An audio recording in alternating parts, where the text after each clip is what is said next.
Welcome to EVTN News, your source for um, Vigano news. I haven't talked about Vigano for a while, but he did create something.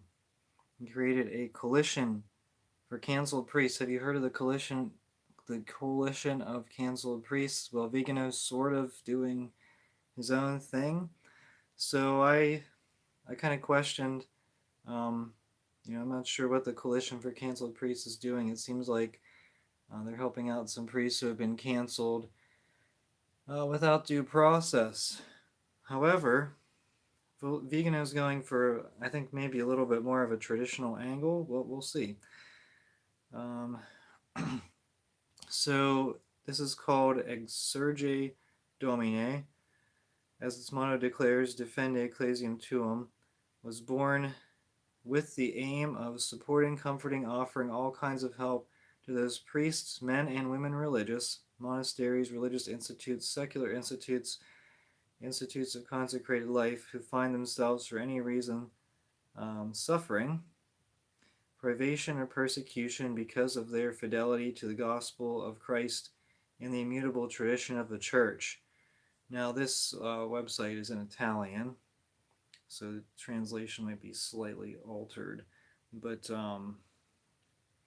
Vigano said we immediately took action with the first urgent project named the construction, namely the construction of a monastery to be allocated to the Benedictine nuns of Pienza, I believe that's Italy, persecuted by the Holy See and by the new bishop because they are considered close to tradition. We have already been offered land and a building that needs major renovation and adaptation works. The cost for these works, which began last May 8th on the feast of the apparition of the Archangel Michael and the Madonna of the Rosary of Pompeii, are quantifiable in the order of 1.5 million euros. It may seem like a large sum, but if everyone does their part, it won't be impossible to cope.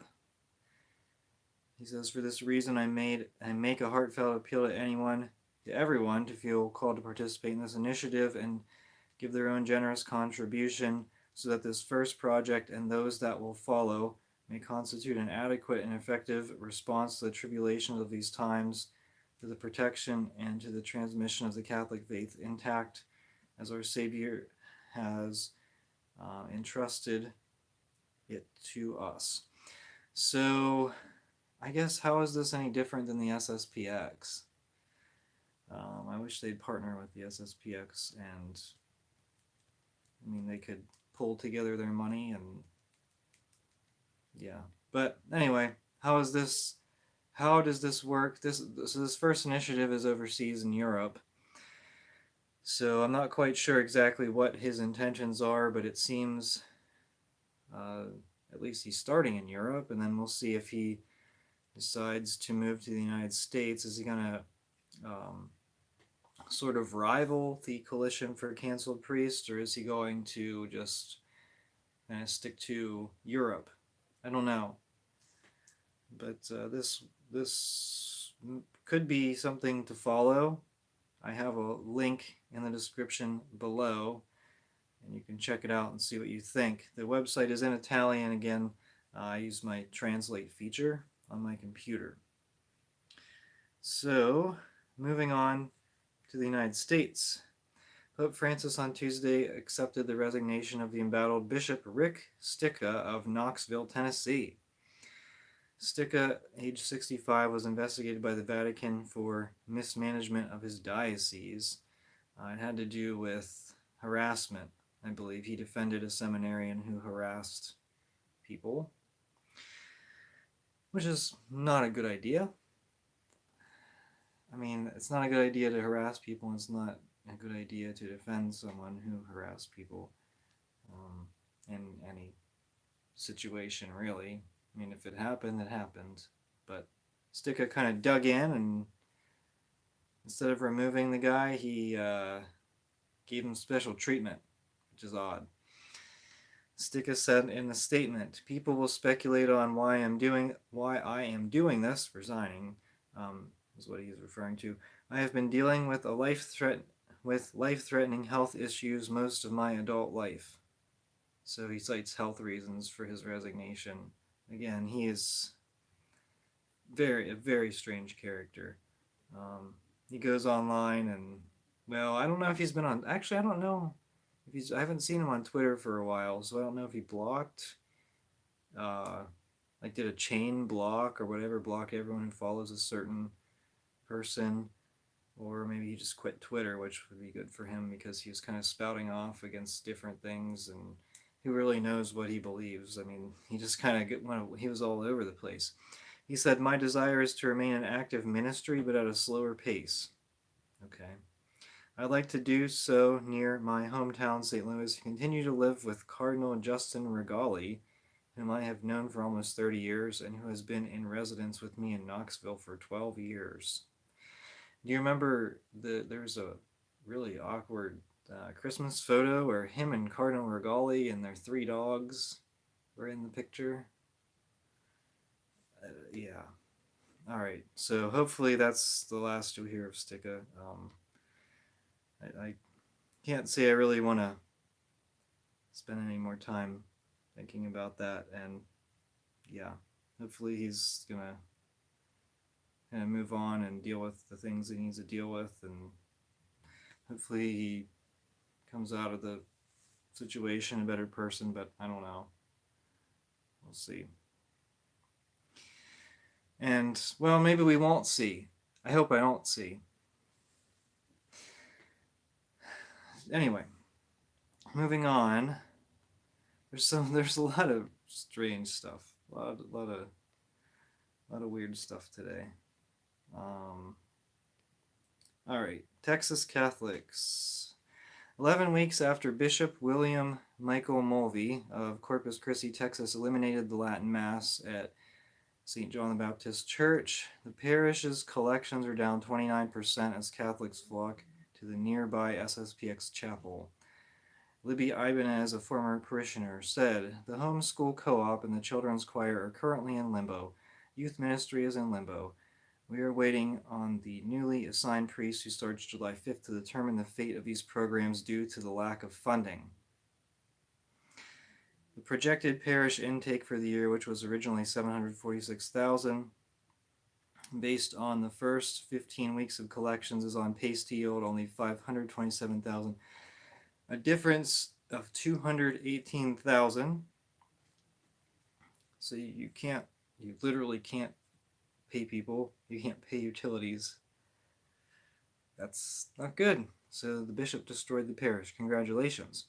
The apparent beneficiary is a nearby SSPX chapel, which was averaging about 30 Catholics each month, and now has swelled to more than 200, with plans for added weekly masses beginning in July. Ibanez said, "We did have to buy bigger collection baskets, so that has been very encouraging." So a lot of people kind of flipped to the SSPX after the bishop canceled their Latin Mass, and I think, why wait? Why wait for your bishop to cancel the Latin Mass? Talk to the SSPX now, before your Latin Mass is canceled. All right. Or you can continue to see things that are going on like this. At Our Savior Parish in New York City, a woman carried the monstrance for Corpus Christi, as what happened in Germany, while Monsignor Kevin Sullivan, the parish priest, trotted behind her. And again, if you're outraged by this, are you also outraged by women handing out communion? Really, honest question. But, where you don't see that is the Latin Mass. And if your Latin Mass is banned, where will you not see this? The SSPX. I mean, it's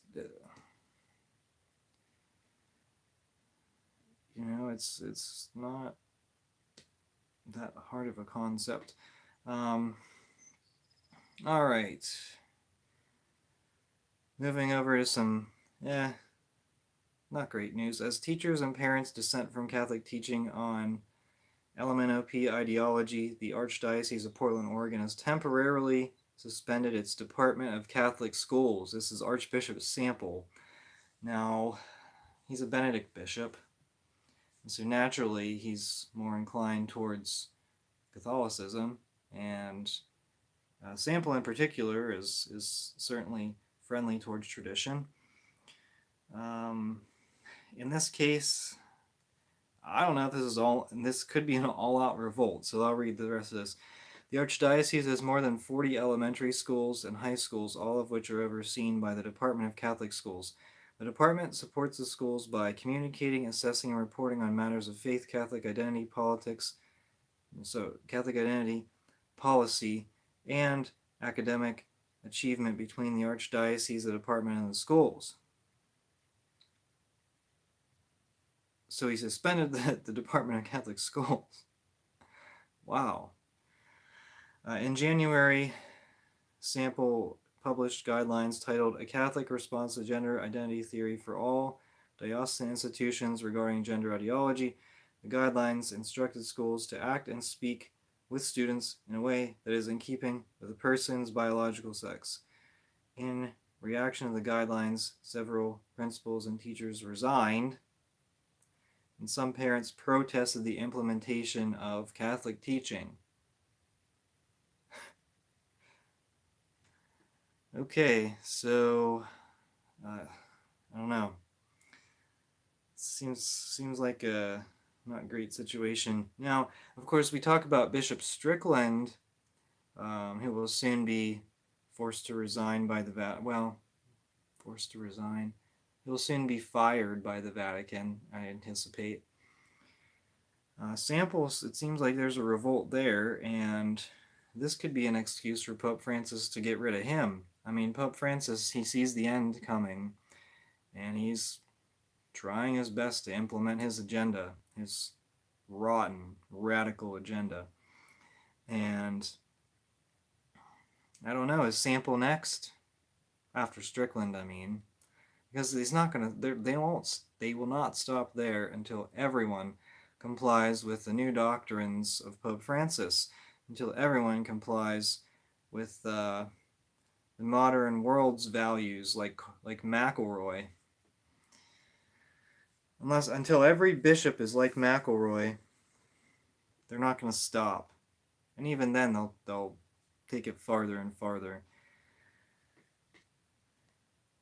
And they're meeting a lot of resistance. There's a lot of resistance to the LMNOP stuff. And yeah, Rainbow Month is over. But we're going to continue to fight against it. This disordered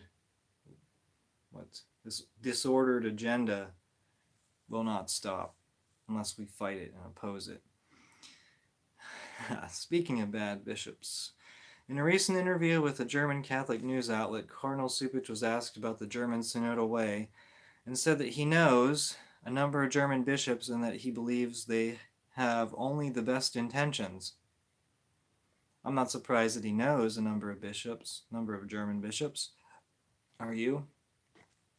He said, "These are good shepherds who do their best to listen to the voice of the faithful, to see their wishes and hopes. I believe with time the project, the synodal way, will reach a good conclusion. The bishops are faithful to their mission to listen to the people, but also to act in the spirit of the church, and they are faithful to the Holy Father." Do you hear any good bishops speaking like this and saying the German bishops act in the spirit of the church? They act in the spirit of Francis, not the spirit of the Catholic Church, if that's what you're referring to, Cupich. But he's confused because there's all religions are basically equal, right? According to these guys, that's kind of what you see. All right, so the most recent news, and you'll see it. This is basically it's picked up momentum on Twitter because whenever it was announced, people started digging into the story a little bit deeper. Francis appointed La Plata Archbishop Victor Manuel Fernandez age 60, of Argentina, as the new prefect for the Congregation of the Faith. He succeeds Cardinal Luis Ladaria. Fernandez has made himself the object of ridicule with his book on kissing called Heal Me With Your Mouth, The Art of Kissing. He has the nickname Kissy Fernandez. Fernandez was the ghostwriter of Francis' disastrous Amoris Laetitia. This is the guy in charge of doctrine. This is what we're getting. I mean, it just never ends. It has to end at some point. When's it gonna end? When will we have a Catholic in the Vatican? We'll get rid of all these crazy, I don't know. What do you call them? Heretics? I don't know. Further, Fernandez stopped dozens of his priests who were celebrating Latin Mass, with many faithful assisting. He also banned the Latin Novus Ordo ad Orientem. So he has no interest in the Catholic faith. In fact, he opposes it, as evidenced in Amoris Laetitia. And his book, Heal Me With Your Mouth, people posted segments of the book, and I did link it in the description. I will not read it. I think my video would get flagged if I did read some of these things. So I won't read it. And plus, for my own sanity, I mean, no need to look at that garbage. But if you really want to know his background, there is an article on 1 Peter 5 that was written actually in 2017, before the Summer of Shame. They knew it before the rest of us. I wasn't aware to this. I wasn't, what should I say? I wasn't aware of this level of corruption until after 2018. So they were ahead of the game. And you can check out the article if you really want to. So Francis' letter to Kissy Fernandez. He wrote a letter, and I just pulled out a few interesting quotes. Interesting, I don't know. Concerning, probably concerning is probably a better word. The announcement on July 1st that Pope Francis has named Archbishop Fernandez to lead the dicastery of the Doctrine of Faith was accompanied by a letter addressed to the Argentine, they call him a theologian. Catholic News Agency calls him a theologian.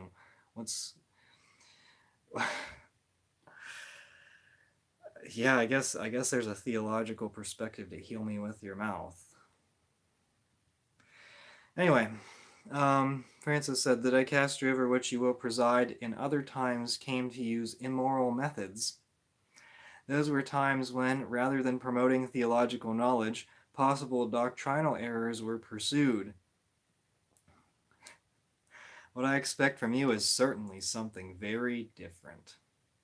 Absolutely.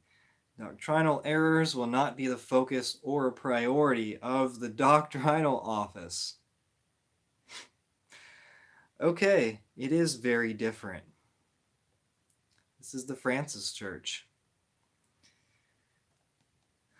He said, you are well aware that there is a harmonious order among the truths of our message, and the greatest danger occurs when secondary issues end up overshadowing the central ones.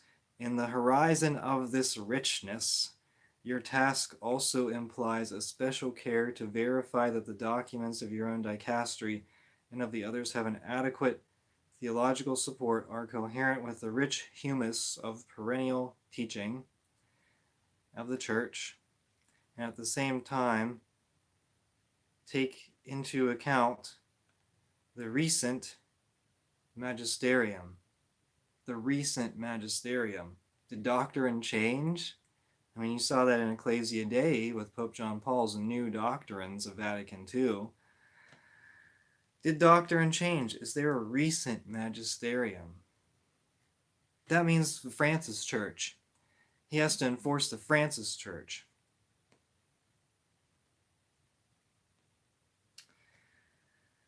So that's what he's going to do.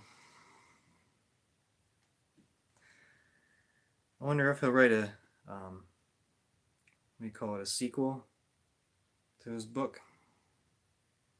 Gross, disgusting, whatever you want to call it.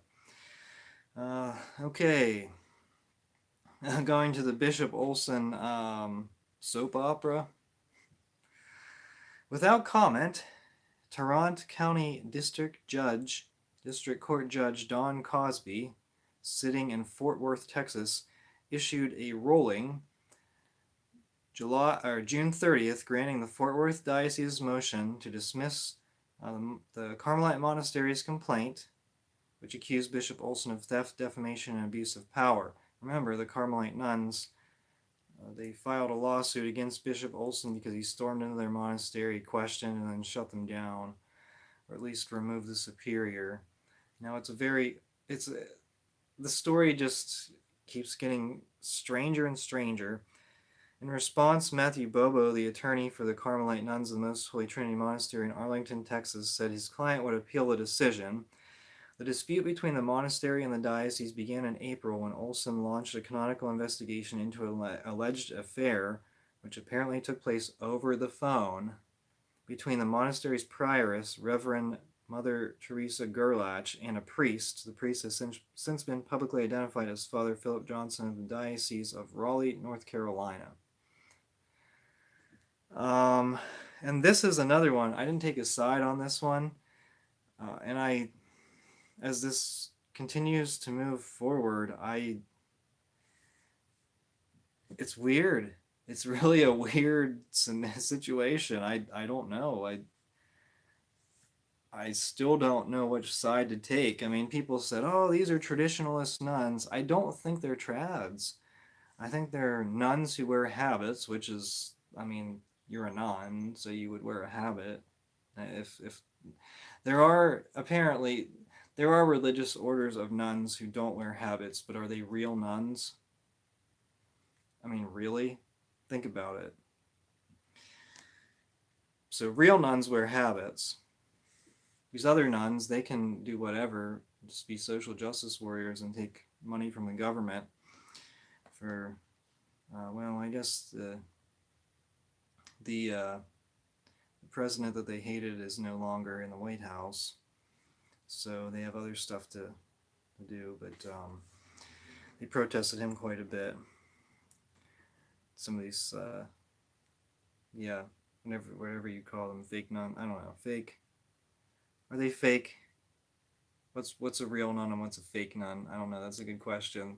Let me know in the comments. What's a real nun? What's a fake nun? If you... I don't know. But anyway, this story, people, these nuns have a reputation of being traditionalist nuns on the internet, but then people... What is a traditionalist, too? Is a traditionalist mean you attend the Latin Mass? Or at least you really want to attend the Latin Mass? Because some people don't have an opportunity to attend the Latin Mass, but they would very much prefer to attend the Latin Mass. But do these nuns, do they have the Latin Mass? I don't think so. I think they're just normal Carmelites. Modern Carmelites who wear habits. So, okay. Oh. Alright, I think that about wraps. Oh, going back to Fernandez. Okay, so there might be more information that comes out about this. Apparently he was, Fernandez wasn't so great on abuse. Sort of like, I think there's sort of like a Sticka situation with Fernandez, but he's really good friends with Francis, apparently. So Francis always helps out his friends, no matter what kind of trouble they get themselves into, until you become a liability like McCarrick. Because did Francis know about McCarrick? I can't say, but I mean he moved really quickly whenever the McCarrick news forced his hand, and Vigano called for his resignation. He said, "I will not say one word," and he said nothing about it until a year later, and which he more or less admitted that he knew about McCarrick. That's something people forget. There's a lot of things people forget. Remember 2018? You remember everything that happened in 2018? I'm kind of reading a book, kind of review, which sort of reviews what happened in 2018, and there were a lot of things that happened, and it's just picked up such a fast pace that no one really knew what to do. Everyone was caught off guard, and they said, we need, and even me, we need the McCarrick files released, and we're still waiting. The Vatican did an investigation on McCarrick, more like a cover-up, and they released 400 pages so that no one would actually read it. And there was some blame that went around, but nothing for the characters who were actually involved. So Vigano said that Supich, Tobin, Whirl, McElroy received preferential treatment from McCarrick. And you look at the things that all of those individuals are saying, and it's not Catholic. Furthermore, was McCarrick promoting his friends? Did they get promoted because McCarrick favored them? Well, we don't know, and we won't find out under Francis, I can guarantee you that. There may be files in the Archdiocese of Washington. They may be deleted, shredded. They may not exist. I'll bet there was a nice effort to destroy evidence there, and that's why they needed Gregory to step in and cover it up, finish up the cover-up, and as a reward he got a cardinal hat.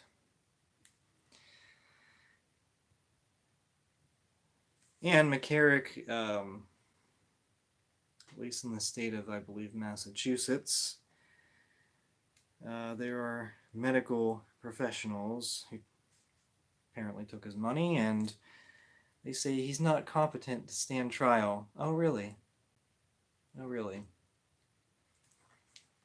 Yeah. Can a pope be declared incompetent? Can a pope be declared heretical? I don't know. A lot of questions, not a lot of answers right now. So, anyway, Vigano creating his own coalition. It's not, I labeled it maybe a little bit incorrectly. I said he's starting his own coalition for canceled priests. Well, the first order is canceled nuns. I mean, the first effort here is, the fundraising effort is canceled nuns. So maybe we can, I don't know, see if we can come up with something like that in the United States. But there are diocesan priests, and I mean probably other religious orders, who join the SSPX. What do you call it? A preemptive strike? Leave before you're fired. Leave before they cancel you. I don't think any priests are watching, but I mean, if you're traditional, you could get canceled. Look at these guys that are in charge in the Vatican. It's only going to get worse for now. I mean, until we get a Catholic Pope, it's only going to continue to get worse. Hopefully soon. Hopefully very soon we'll get a Catholic Pope. Things can change pretty quickly, and that's what we can hope for. I don't know. Every day it seems like it's going to take longer and longer to undo damage that Francis is doing, but they have the buildings, we have the faith. That's just, I mean, that's been repeated over and over, and that's just how things are going to be.